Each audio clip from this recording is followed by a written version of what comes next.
When it comes to virtual meetings, what are 5 do's and 5 don'ts? Let's find out.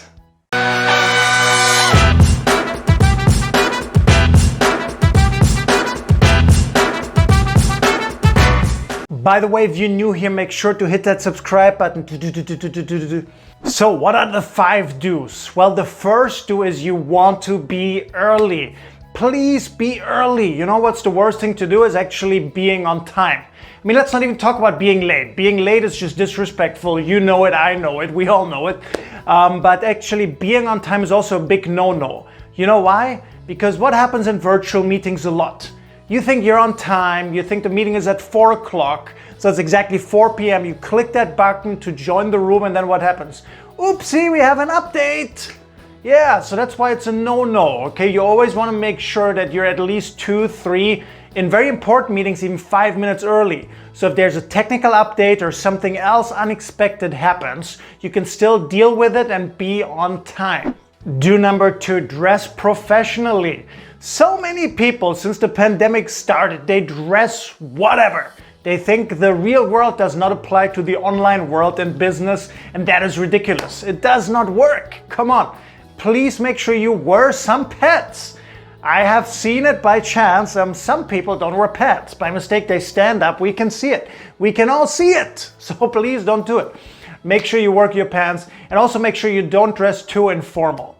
Right? Now I know casual has become the absolutely new look ever since the pandemic started, but for your personal career, I recommend still dress somewhat a little bit more formal. Number 3, make sure that you have your camera on. Don't be that creepy guy. You know what I'm talking about, right? You're in a meeting, everybody is there, and then there's this one person or 2 people, the camera is off, and everybody feels a little bit uneasy because they know somebody is watching them and they cannot see them at the same time. Does that make sense? Okay, for whatever reason you have to have the camera off, please share up front in advance why you have to have the camera off. But in general, you want to have your camera on.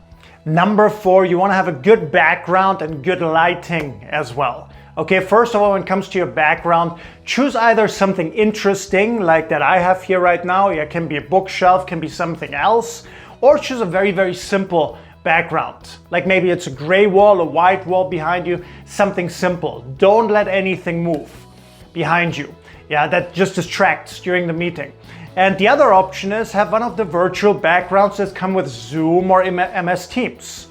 All right, and please don't pick the kids room, okay? I've seen some people before picking the kids room. Unless you work in a kids related or very creative company, then could be a different story, but for me it just looks childish, frankly. All right, and then when it comes to your lighting, make sure you don't sit in the dark. The challenge that too many people have who are in a virtual meeting, they don't have good light from the front. Yeah, so make sure you're well lit. Do number 5, wear a headset. What a headset does, it instantly improves the ability for your audience to hear what you're saying, but also you can more easily listen to them. The challenge is with most computers, the sound system is not so great. Yeah, it's the last thing they want to spend money on. True, they want to save as much money as possible. And for most computers, the sound system is simply not good. So make sure you get a headset mic. So what are the 5 don'ts? Now you know the do's, what are the don'ts? Well, the first one, I already mentioned it before actually, don't have an unprofessional virtual background. All right? Don't do that. Sometimes I mentioned before the kids room. The kids room is one thing. You don't want to choose that virtual background. Also, please don't put the bikini babes or muscle guys in the background. That is not professional. Unless it's of course related to your business, then it's a totally different story. But in general, choose something more professional. Number 2, don't invite needless people. If somebody doesn't have to be there, they shouldn't be there, okay? Especially, let's say you're the leader or you're the entrepreneur and you bring everybody on board, you're paying for their time basically just to be there, do nothing, okay? If they have to be there, yes. But in general, most people are in meetings they shouldn't even be in. The more the merrier is not true for meetings at all. Let people do their job. Let them create what they have to create, okay? Only invite people that are really, really needed. Number 3, don't eat. Don't eat and don't do other stuff. You know what I mean, right? Search online, check your phone, or do whatever. Unless really there's some situation where this is really agreed upon. Let's say you haven't eaten all day, okay, and you tell the whole group and you ask the meeting leader, if it's not yourself, yeah, is it okay if I can have a bite during the meeting? I haven't eaten all day long. Okay, if it's agreed upon, it's okay, but in general, don't distract the whole group with eating or checking other stuff. Number 4, mute your mic if you're not talking. Mute your mic, especially if you have some background noises. Now, over the last couple of years, I've heard it, you've probably heard it as well. I've heard babies crying in the background. I've heard dogs barking, cats meowing. Sometimes it's cute, but at a certain stage, it just gets annoying, right? I've heard unnecessary music in the background. I've heard the neighbor's construction because they were building something brand new, right? It all distracts. So if you have any of these background noises, especially, please mute yourself. Please mute yourself, all right? And then, of course, remember, when you're speaking, okay, unmute yourself, right? You gotta unmute yourself. Don't forget that. A lot of people, they mute themselves and then they start talking. They forget it at all. And everybody goes like, we can't hear you, we can't hear you.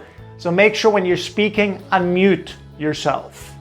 And number 5, don't be silent when you should actually speak up.